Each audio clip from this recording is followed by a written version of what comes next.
Back to the breaking news. Highway 50 is back open after a rock slide. It brought down that boulder the size of a small house. It's quite a sight. CBS 13's Madison Keevy is live along Highway 50 now in Strawberry in El Dorado County with an update for us. Madison.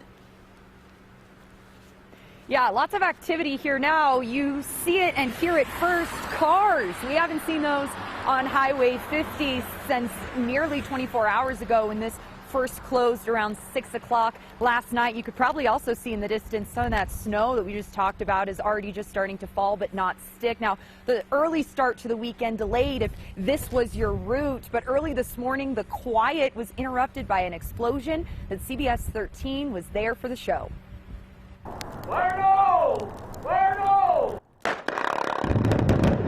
Quite the way to start the day with a bang. What followed?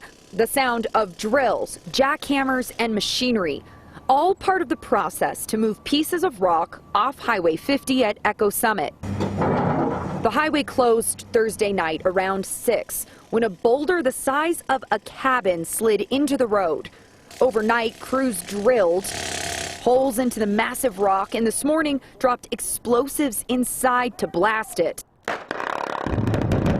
A Caltrans area superintendent told us the Caldor fire is partly to blame.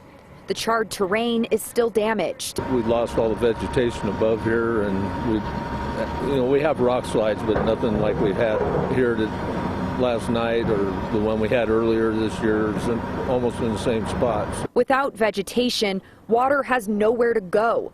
When it runs down these rocky sides, the ground isn't stable. We'll have to go up and knock down more rock. That whole area right above the excavator where that burned tree is and that little tree, we're taking that whole piece out. Warmer temperatures and higher elevations doesn't help either. The snow melts more quickly and leads to water runoff too. In fire-damaged areas, wetter ground loosens bigger boulders that can only be moved with a bang.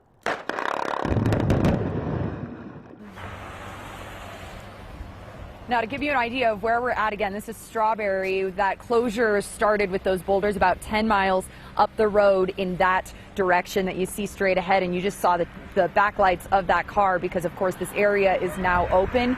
Here in the next hour, we're going to introduce you to a group of tourists who were stuck in this area because they couldn't get through on their way to South Lake Tahoe, and we do have that good news for them tonight. It looks like South Lake Tahoe is back on their route like these cars as well.